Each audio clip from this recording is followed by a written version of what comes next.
माझं नाव राजेंद्र निंबा भांबरे, राहणार उतराणे, तालुका सटाणा, जिल्हा नाशिक.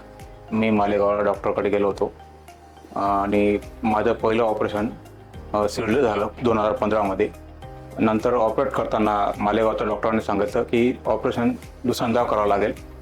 मी नाशिकला गेल्यानंतर 2-3 डॉक्टरकडे गेलो आणि 2-3 डॉक्टरांनी असं मला सांगितलं की तुमचं दुसऱ्यांदा ऑपरेशन होतं आहे, वॉलचं गुंतागुंतीचं आहे, रिस्क आहे, चांगल्या डॉक्टरांकडून हे ऑपरेशन करा. नंतर मला लोकमान्य हॉस्पिटलचा पत्ता मिळाला.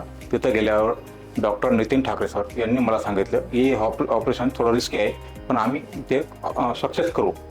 आणि नंतर माझं ऑपरेशन नितीन ठाकरे सर यांनी केलं आणि तिथला स्टॉफ आणि ते हॉस्पिटल आणि डॉक्टर यांनी मला योग्यरीत्याने ऑपरेट केलं आणि माझं ऑपरेशन सक्सेसफुल झालं.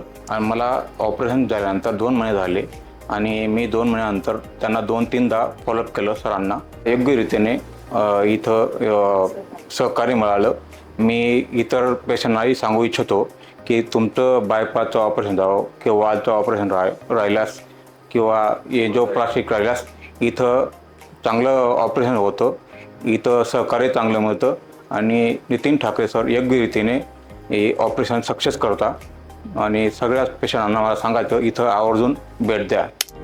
नमस्कार, मी doctor Nitin Thakare, cardiothoracic surgeon, Lokmanya hospital. Rajendra Bhambre हे जे पेशंट आहे ते राहणार सटाणा इथले आहेत आणि त्यांचं एक 10 वर्षापूर्वी 2015 साली शिर्डी येथे एवर्टिक वॉल रिप्लेसमेंट हे ऑपरेशन झालं होतं.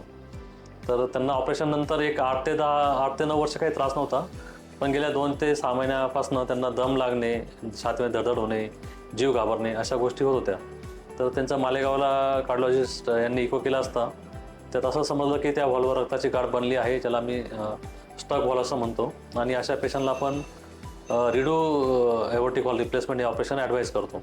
तर तो पेशंट नाशिकमध्ये बऱ्याच ठिकाणी जाऊन आला हॉस्पिटलला आणि त्यांना थोडं रिडो ऑपरेशन असल्यामुळे ऑपरेशनमध्ये रिस्क आणि धोका जास्त असतो, त्यामुळे बऱ्याच हॉस्पिटलला ऑपरेशन त्याला नाकारण्यात आलं आणि काही हॉस्पिटल त्यांना सांगण्यात आलं की तुम्ही मुंबई, पुणे या ठिकाणी जाऊन पण ऑपरेशन करू शकता. नंतर समभाव त्यांना माझं नाव कळलं आणि पेशंट इथे आला लोकमान्य हॉस्पिटलला. मग मी तपासणी केली असता ठरलं की त्यांचं आपण रिडो एवर्टिक वॉल रिप्लेसमेंट हे ऑपरेशन प्लॅन करावं लागेल आणि त्या दृष्टीने आम्ही त्यांना सर्व तयारी, तपासणी, फिटनेस करून घेतला.